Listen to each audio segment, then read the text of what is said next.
Match on a fait un peu presque tactiquement, c'était beaucoup plus solide ce match-là, ce qu'on a fait qu'il y a 3 jours. On a essayé de bien défendre déjà pour rester solide, parce que ça faisait 5-6 matchs qu'on prenait 2 buts par match, donc il fallait absolument arrêter l'hémorragie défensive. Donc je pense qu'au niveau de la stratégie, les garçons sont pour une fois en plus sont très bien rentrés dans le match. Après un quart d'heure, 20 minutes, comme on a beaucoup donné, on a été obligé un peu de reculer, mais on n'a rien concédé en première mi-temps, hein, une frappe de loin, pas trop dangereuse. Alors vous allez me dire, on n'a pas eu trop de situations, mais on voulait vraiment faire ça. Ensuite, la deuxième mi-temps, ils ont changé le système, ils sont passés en 4-2-3-1, donc on a vite réagi pour essayer de les empêcher de jouer à l'intérieur, ce qu'on a bien fait. Ils ont eu très peu de situations, après c'était un match très fermé. On aurait peut-être pu, sur une ou deux situations, si on les avait mieux joués en contre-attaque ou voire en attaque placée, avoir une action de but supplémentaire. Dans les situations là aussi, il faut un peu je dirais un tout petit peu de chance. Je ne sais pas si on peut appeler ça comme ça, si on croit à la chance ou pas, mais sous le corner, la balle qui passe juste à côté. Ça, c'était une grosse occasion. Après, on a concédé pratiquement la même 5 minutes après.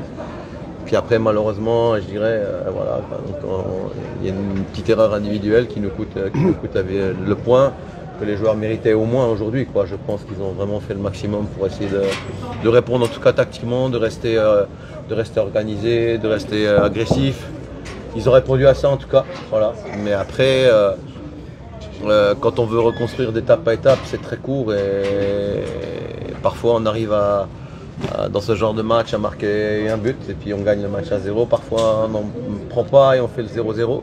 Et parfois il se passe ce qui s'est passé aujourd'hui, c'est-à-dire tu es dans la merde comme on dit et malheureusement tu as encore quelque chose qui arrive et voilà. Et donc voilà, c'est comme ça. Ouais, de toute manière là il faut que les gens se calment, il faut que les joueurs se calment.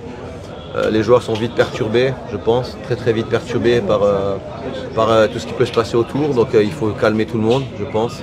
Voilà, je remercie le public qui était venu nombreux pour nous encourager. Voilà, ils ont essayé aussi de nous pousser, donc on les remercie. Et de toute manière, pour le CSS, ce sera le jour d'après. Voilà, c'est un match de football, c'est une période difficile, comme on connaît de grands clubs en Europe aujourd'hui. Vous pouvez regarder.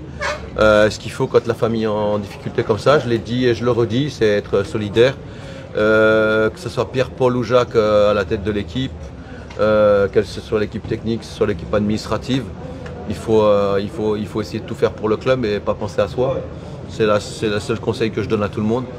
Et puis essayer de reconstruire et à partir des joueurs, parce que c'est toujours la vérité vient toujours des joueurs. Voilà. Écoutez, moi je sais pas, je peux pas vous répondre à cette question-là.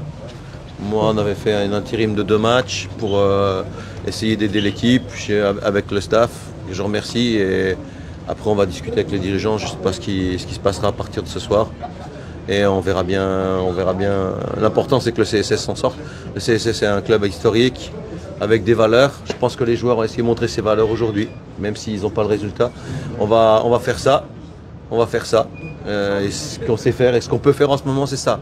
C'est rester ensemble, les coudes serrés, se battre. Et un jour, ça va tourner. Et le jour où ça va tourner, qui que ce soit qui s'en occupe, c'est pas le problème.